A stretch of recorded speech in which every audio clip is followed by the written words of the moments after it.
Donc, on va passer au round 2. C'est parti. Il y en a donc une seule de vraie. Les deux autres, elles sont fausses. On va rester dans le même thème, un petit peu de famille, un petit peu tout ça. Et un petit peu de pays aussi. Pourquoi? Première anecdote de ce round 2, c'est j'ai fait croire à mon école que j'avais un grand frère à l'étranger. J'avais plus de stockage. Voilà. Du coup, je suis beaucoup moins dans l'histoire, je sais même plus ce que je racontais, je sais même pas où j'en étais. Ça m'énerve. Vraiment que je songe à m'acheter une caméra. Cette anecdote, c'est vraiment l'histoire de ma vie. J'aime trop la raconter à qui veut l'entendre. Là, il faut savoir que mon établissement, il fait petite section jusqu'au lycée. 3/4 de mon enfance, genre les 3/4 déjà de mon enfance, je suis toujours avec eux au lycée. Enfin non, pas les 3/4, mais quelques-uns, genre vous voyez, que j'ai connu jusqu'à... Du coup, des fois, ils me le ressortent et tout. Du coup, je vous l'ai expliqué tout à l'heure, moi, je suis fille unique. Et je vivais trop mal le fait d'être toute seule, genre... d'être la seule meuf fille unique de toute l'école, genre vraiment, j'étais peut-être pas la seule, mais vous avez capté, genre moi des gens avec qui je restais, j'étais la seule. Mais du coup, ce que j'ai fait, c'est que quand les gens ils me demandaient est-ce que t'as des frères et sœurs, je disais oui, j'ai un grand frère, mais il est pas en France, il est genre à l'étranger, il fait ses études à l'étranger. Pourquoi l'intitulé c'est toute mon école? Parce que je disais à mes camarades de classe, à mes amis, à mes profs, à mes surveillants, en fait tout, je vous dis, qui voulait entendre, je disais. Vraiment, je racontais à toute mon entourage en fait, voilà. Je sais pas pourquoi, j'allais loin dans les détails. Je disais alors oui, il est parti en décembre et il revient en janvier de l'année prochaine, mais en fait il revient que pour 2 semaines, après il repart quand il aura eu son truc et tout. Surtout que moi je racontais ça alors qu'il y a mes parents et genre je pense que les profs ils ont parlé à mes parents, ils ont dit mais mes parents ils ont dit mais pas du tout de frère et pas du tout à l'étranger.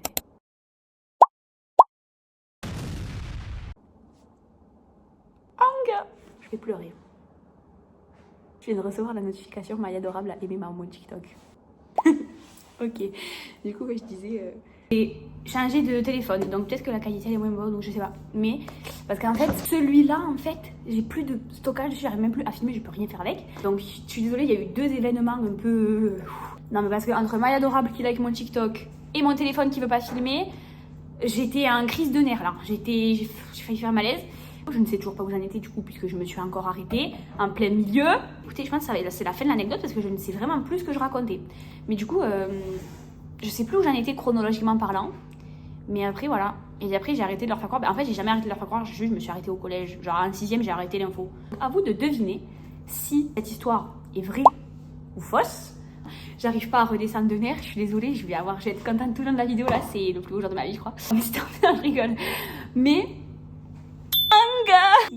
Bon, bref, on va passer du coup à l'anecdote suivante. Ah, je vous ai pas fait les intitulés comme pour le premier. C'est pas très pro ça.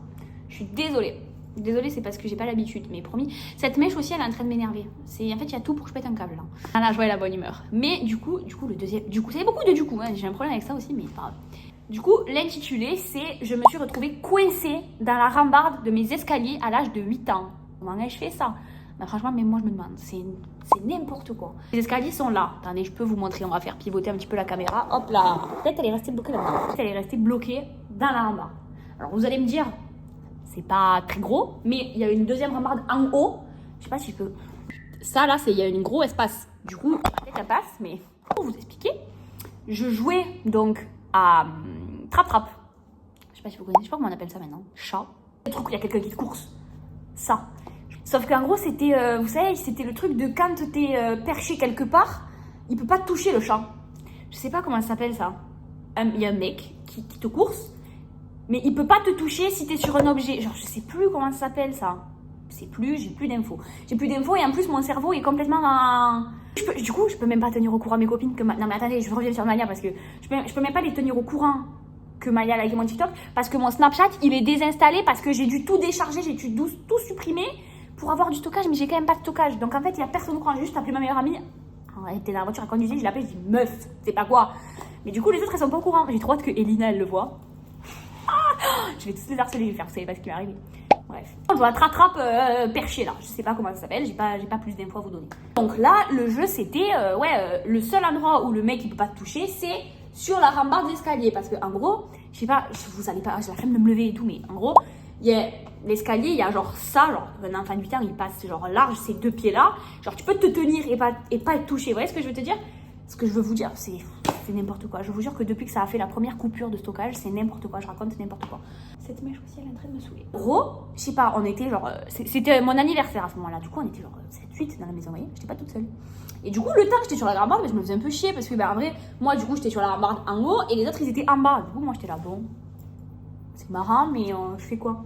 Je voulais rester sur ma petite rambarde parce que je voulais pas prendre le risque de me faire toucher, mais je voulais quand même, genre, les appeler, leur dire coucou et tout. Du coup, qu'est-ce que j'ai trouvé de plus malin que de me baisser et passer ma tête et dire yo, comment ça va? Genre, vous êtes où et tout? Haha, tu me toucheras pas et tout. J'ai voulu le narguer, le mec. Quelle idée! Maya, elle a liké mon TikTok, frère, je m'en remets pas. Du coup, c'était une sacrée idée nulle. Du coup, je suis restée bloquée et j'arrivais pas à m'enlever. On a pris de l'huile, de tout ce que vous voulez. Au final, ça allait parce qu'on a pris, vous savez, on a poncé genre avec une ponceuse, je sais pas, une scie. Mais pas une scie, parce que c'est du métal. Bref, c'était horrible. C'est le pire souvenir de toute ma vie. Quand t'as 8 ans, t'as l'impression que tu vas mourir. C'était, ouais, j'ai un très mauvais souvenir avec cette rambarde d'escalier. C'est... J'avoue, cette histoire, elle est un petit peu courte, mais parce qu'en vrai, enfin, je vous dis quoi comme détail je peux pas dire plus, là. Hein. Je suis pas restée bloquée longtemps, parce qu'en vrai, quand j'ai mis la tête, j'ai immédiatement essayé de sortir, j'ai vu que ça marchait pas, du coup, j'ai appelé ma mère. Mais voilà. Elle est vraie, est-ce qu'elle est fausse? Je sais pas. Et la dernière anecdote, j'ai fini aux urgences en Tunisie, parce que j'ai marché pieds nus dans une mer de chameaux. Alors... c'est un peu rocambolesque hein, comme histoire. Recontextualisation de l'histoire. Encore, j'adore recontextualiser. Après, si je recontextualise pas aussi, pas d'histoire. Non. On est donc en Tunisie. Donc, je suis partie en Tunisie. D'ailleurs, c'était un des meilleurs voyages de ma vie. Ça me manque beaucoup. Je veux y retourner. Voilà. Vlog en Tunisie. Est-ce que vous avez la vision? Moi, j'ai beaucoup la vision. Le jour, je sais pas, on s'est fait des amis là-bas. Et l'ami tunisien qui nous dit, ben, venez manger chez moi, en gros. Et en gros, sa maison, c'était à côté de la mer. Genre, c'était un peu une cabane de pêcheurs. On mange et tout. Et après, il me dit, ouais, venez, je vous fais faire un petit tour. Je suis désolée avec la mèche, vraiment, je suis désolée, mais ça m'angoisse. Je vais faire un petit tour et tout, nanana. Je vous fais un peu visiter les lieux, c'est mignon, il y a la plage, c'est un beau paysage et tout, nanana. Moi, je rappelle que j'ai 8-9 ans, je suis en tongue parce qu'on est dans le désert, il fait chaud, il y a du sable. Je marche pas en basket, moi. Je suis chill comme enfant. Tongue. Voilà. Quelle erreur. Et là, je me rends compte que j'ai marché dans une merde. Littéralement, au sens littéral du terme. Bon, déjà, l'info, elle est pas... Voilà. Et en plus, ça me fait mal. Ça me fait vraiment mal. Vraiment, je souffre. On avait presque fini le repas et tout. Ils m'ont dit, bon, reste, genre, mets-toi dans la voiture. En plus, je me souviens, la voiture, je me souviens, qu'est-ce qu'elle était confortable. Genre, c'est une voiture, mais je sais pas, les sièges, ils étaient allongés. J'avais des plaies et tout. J'ai envie de manger et tout. Ma mère, elle me dit, alors, est-ce que ça va et tout? Est-ce que c'est passé? Et moi, je dis, ah non, franchement, ça va pas. C'est pas passé. Genre, j'ai toujours très très mal. Donc elle me dit, bon, ben, on va aller aux urgences alors. En fait, il se trouve que je m'étais pris en marchant dans le truc un morceau de bois et genre qu'il était rentré dans mon pied, mais genre rentré. Du coup, la meuf, elle me l'a extrait avec ses poings. Elle avait des poings et tout, c'était horrible. J'étais trop une grosse fan de béquilles. Du coup, je dis, tu peux avoir des béquilles et tout. Elle m'a dit, mais pas du tout. Ferme ta gueule, ma soeur. Pas prendre des béquilles pour 2 points parce que t'avais une écharde dans le pied. Une écharde, c'est parti au bout de 48 heures. Mais je suis quand même allée aux urgences, voilà. Je me souviens, j'ai fait une radio. Je suis sûre, c'est un souvenir, ça m'a trop marre. Voilà, j'ai fait une radio, voilà, en Tunisie, aux urgences. Quel beau voyage. Quel beau souvenir du voyage. C'était trop mignon. J'adore. Il est temps de passer au round 3. Round. Allez, round 3.